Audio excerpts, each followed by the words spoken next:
नमस्कार मेरी कथाकार फैमिली। उम्मीद है आप सब अच्छे होंगे। तो चलते हैं आज की कहानी की ओर। हमारा इतिहास वीरता की सच्ची गाथाओं के साथ साथ अनूठी प्रेम कहानियों के लिए भी जाना जाता है। यहाँ अनेकों प्रेम कथाएं प्रचलित है, लेकिन उनमें से कुछ ऐसी हैं जो इतिहास के पन्नों पर अपना नाम लिखवाने में सफल हुई है, तो कुछ ऐसी भी हैं जो गुमनामी के पन्नों में कहीं दफन होकर रह गई हैं। ऐसी ही एक कहानी है मारवाड़ की एक वेश्या की बेटी की, जिसने राजा के आदेश की अवहेलना की। उसे अपने प्रेम पे इतना विश्वास था कि उसने सजा की परवाह किए बिना राजा के प्रेम को ठुकरा दिया। ये कहानी पूरे राजस्थान में बहुत मशहूर है। गुजरात के बादशाह महमूद शाह का दिल मारवाड़ से आई जवाहर पातुर की बेटी कंवल पर आ गया।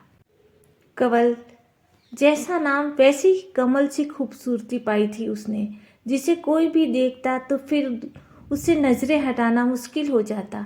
बादशाह महमूद उसकी खूबसूरती पे पूरी तरह फिदा हो गया। अब वो उसे किसी भी कीमत पर हासिल करना चाहता था।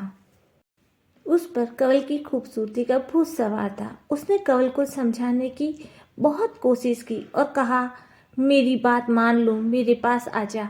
मैं तुझे 2 लाख रुपए सालाना की जागीर दे दूंगा और तेरे सामने पड़े ये हीरे जवाहरात भी तेरे होंगे। इतना कहकर राजा ने हीरो का एक हार कंवल के गले में पहनाने की कोशिश की। राजा के इस बर्ताव से खुश होने की बजाय कंवल ने नाराजगी जाहिर की और हीरो का हार तोड़कर फेंक दिया। कंवल ने गुस्से भरी निगाहों से राजा की ओर देखा और बोला कि राजा साहब, मेरा प्यार बिकाऊ नहीं है जो आपके हीरे मोती और इस जागीर से बिक जाएगा। माफ कीजिए। और गुस्से में कंवल वहां से निकल गई। उसकी माँ ने अपनी बेटी की इस हरकत के लिए बादशाह से माफी मांगी और माँ ने बेटी को बहुत समझाया कि बादशाह की बात मान लो और उसके पास चली जा, तू पूरे गुजरात पे राज करेगी। पर कंवल ने माँ से साफ मना कर दिया। उसने माँ से कहा कि वह केवल कहर से प्यार करती हैं, दुनिया का कोई भी राजा उसे किसी काम का नहीं लगता। कंवर केहर सिंह चौहान महमूद शाह के अधीन एक छोटी सी जागीर बारिया का जागीरदार था और वह कंवल से प्यार करता था। कंवल की माँ ने उसे खूब समझाया कि तू एक वेश्या की बेटी है, तू किसी एक की घरवाली नहीं बन सकती। लेकिन कंवल ने साफ कह दिया कि वह बादशाह से शादी नहीं करेगी और उसका कहर एक शेर है और बादशाह एक गीदड़ है। इतना सुनते ही बादशाह आग बबूला हो गया और उसने कंवल को कैद करने के आदेश दे दिए। बादशाह ने यह भी ऐलान किया कि कहर को कैद करने वाले को उसकी जागीर जब्त करके दे दी जाएगी। पर कहर जैसे राजपूत योद्धा से कौन टक्कर ले। फिर भी दरबार में उपस्थित उन सामंतों में से एक जलाल आगे आया। उसके पास एक छोटी सी जागीर थी, सो लालच में उसने यह बीड़ा उठा ही लिया। होली खेलने के बहाने उसने कहर को महल में बुलाकर षड्यंत्र पूर्वक उसे कैद कर दिया, ताकि कंवल अपने प्रेमी की दयनीय हालत देखकर दुखी होती रहे। कंवल रोज पिंजरे में कैद कहर को खाना खिलाने आती। एक दिन कंवल ने एक कटारी और एक आरी कहर को लाकर दी।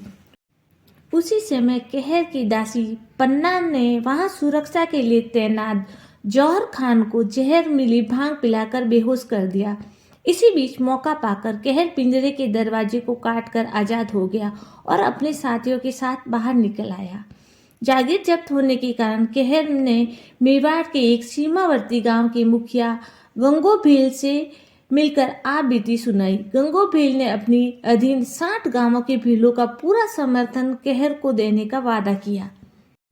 कहर के जाने के बाद बादशाह ने कहर को मारने के लिए कई योद्धा भेजे, पर सब के सब मारे गए। इसी बीच बादशाह को समाचार मिला कि कहर की तलवार के एक वार से जौहर खान मारा गया और उसके टुकड़े टुकड़े कर दिए गए। कंवल कहर की जितनी किस्से सुनती उतनी ही खुश होती और उसे खुश देखकर बादशाह को उतना ही गुस्सा आता, पर क्या करे, बेचारा बेबस था। पवन नाई की बहन कंवल की नौकरानी थी। एक दिन कंवल ने एक पत्र लिखकर पवन नाई के हाथ कहर को भिजवा दिया। कहर ने कंवल का संदेश पढ़ा। मारवाड़ के व्यापारी मुंदड़ा की बारात अजमेर से अहमदाबाद आ रही है। रास्ते में आप उसे लूटना मत और उसी बारात के साथ भेष बदलकर अहमदाबाद आ जाना। पहुंचने पर मैं आपको दूसरा संदेश भेजूंगी।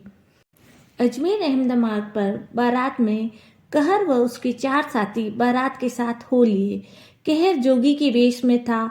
उसके चारों राजपूत साथी हथियारों से लैस थे। कंवल ने बादशाह के प्रति अपना रवैया बदल दिया, पर नजदीक जाने के बाद भी महमूद शाह को अपना शरीर छूने न देती। कंवल ने अपनी दासी को बारात देखने के बहाने भेज कहर को सारी योजना समझा दी। बारात पहुंचने से पहले ही कंवल ने राजा से कहा, हजरत, कहर का तो कोई अता पता नहीं, आखिर आपसे कहाँ बच पाया होगा। उसका इंतजार करते करते मैं थक गई हूँ। अब तो मेरी जगह आपके ही चरणों में है, लेकिन हुजूर मैं आपकी बांदी बनकर नहीं रहूंगी। अगर आप मुझे वाकई चाहते हैं तो आपको मेरे साथ विवाह करना होगा और विवाह के बारे में मेरी कुछ शर्तें हैं, वह आपको माननी होगी। कंवल की शर्तें: पहली, शादी मुद्रा जी की बारात के दिन ही होगी। दूसरी शर्त, विवाह हिंदू रीति रिवाज के साथ होगा। विनायक बैठेंगे, मंगल गीत गाए जाएंगे, सारी रात नौबत बाजेंगे। तीसरी शर्त, शादी के दिन मेरा डेरा बुलंद गुंबद में ही होगा। चौथी, आप बुलंद गुंबद में पधारो तो आतिशबाजी चले, तोपे छूटे, ढोल बाजे। पांचवी शर्त, मेरी शादी देखने वालों के लिए किसी तरह की रोक टोक नहीं होगी और मेरी माँ जवाहर पातुर पालकी में बैठकर बुलंद गुंबद के अंदर आएगी। उसकी खूबसूरती में पागल राजा ने उसकी सारी शर्तें मान ली। शादी के दिन सांझ ढले कंवल की दासी पन्ना पालकी लेकर जवाहर पातुर को लेने उसके डेरे पर पहुंची। वहां योजना अनुसार कहर शस्त्रों से सुसज्जित होकर पहले ही तैयार बैठा था। पन्ना ने पालकी के कहारों को किसी बहाने इधर उधर कर दिया और चुपके से कहर को पालकी में बिठा दिया और पर्दे लगा दिए। पालकी के बुलंद गुंबद पहुंचने पर सारे मर्दों को वहां से हटाकर कंवल ने कहर को वहां छिपा दिया। थोड़ी ही देर में राजा हाथी पर बैठकर सज धज कर बुलंद गुंबद पहुंचा। महमूद शाह ने बुलंद गुंबद में प्रवेश करते ही बाहर आतिशबाजी होने लगी और ढोल पर जोर से थापे गड़गड़ाने लगी। बुलंद गुंबद थरथराने लगा। तभी कहर बाहर निकला और उसने बादशाह को ललकारा, आज देखते हैं शेर कौन है और गीदड़ कौन है। तूने मेरे साथ बहुत छल कपट किए, सुन मैं आज तुझे मारकर अपना वचन पूरा करूंगा। दोनों योद्धा भिड़ गए। दोनों में भयंकर युद्ध हुआ। दोनों में मल्ल युद्ध होने लगा। उसके पैरों के धमाकों से बुलंद गुंबद थरथराने लगा, पर बाहर हो रही आतिशबाजी के चलते अंदर क्या हो रहा है किसी को पता न चल सका। क्योंकि कहर मल्ल युद्ध में प्रवीण था, इसीलिए मोहम्मद शाह को उसने थोड़ी ही देर में अपने मजबूत घुटनों से कुचल दिया। बादशाह के मुंह से खून का फव्वारा छूट पड़ा और कुछ ही देर में उसकी जीवन लीला समाप्त हो गई। दासी पन्ना ने कहर व कंवल को पालकी में बैठा पर्दा लगाया और कहारों और सैनिकों को हुक्म दिया कि जवाहर बाई की पालकी तैयार है, उसे उनके डेरे पर पहुंचा दो और बादशाह आज रात यही बुलंद गुंबद में कंवल के साथ विराजेंगे। कहार सैनिक पालकी लेकर जवाहर बाई के डेरे पहुंचे। वह कहर का साथी सांगजी घोड़े पर जीन कसकर तैयार था। कहर और कंवल को सांगजी ने पन्ना को अपने साथ घोड़े पर बैठाया और चल पड़े। जवाहर बाई को छोड़ने आए कहार और शाही सिपाही एक दूसरे का मुंह ताकते रह गए और इसी तरह एक खूबसूरत प्रेम कहानी का अंत हो गया। तो आपको हमारी कहानी कैसी लगी? अगर आपको हमारी कहानी पसंद आई है तो please like, share and comments करें। और हाँ, आप अपने इतिहास से प्यार करते हैं तो हमें सपोर्ट कर हमारे चैनल को सब्सक्राइब करें। Thank you.